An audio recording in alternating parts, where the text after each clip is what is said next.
शेर का अंजाम। एक दफा का जिक्र है कि किसी जंगल में एक शेर ने अपनी बादशाहत कायम कर रखी थी।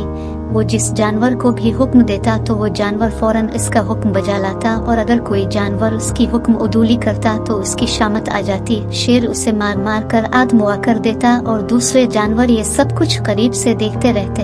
एक दफा खुदा का करना ऐसा हुआ कि शेर ने हसब मामूल गीदड़ को हुक्म दिया कि वो बाजार जाए और उसके लिए ढेर सारे खाने लाए।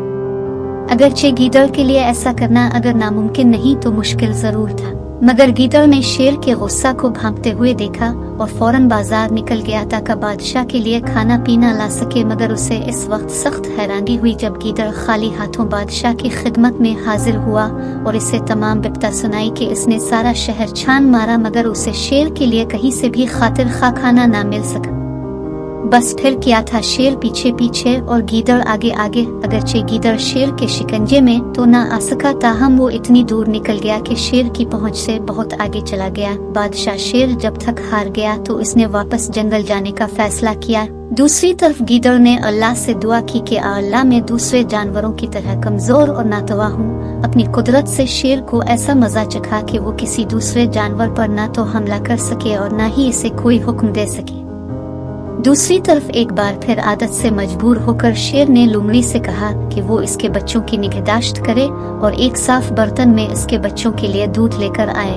लोमड़ी भांप गई कि जरूर दाल में कुछ काला है और शेर उसे भी अपने हुक्म से जेर करना चाहता है। बहरहाल लोमड़ी मरती किया न करती वो भागम भाग शेर के हुक्म को बजा लाने के लिए दौड़ी कि अचानक शेर के पिंजरे में आसमानी बिजली आन गिरी।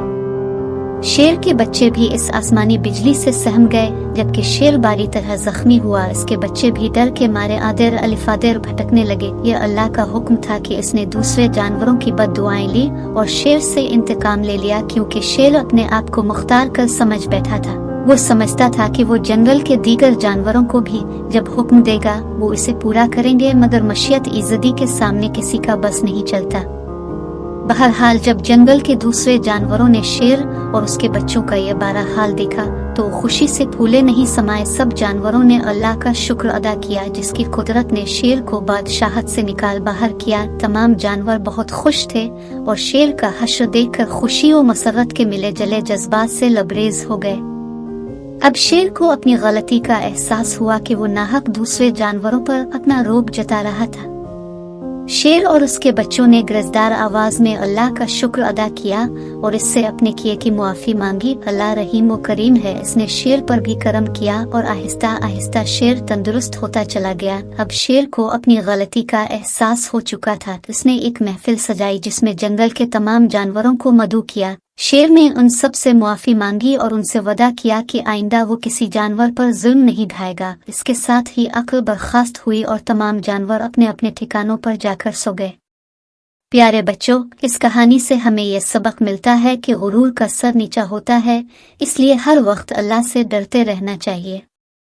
शेर और तमाम जानवरों में दोस्ती हो गई और यूं तमाम जानवर मिलजुल कर इकट्ठे रहने लगे।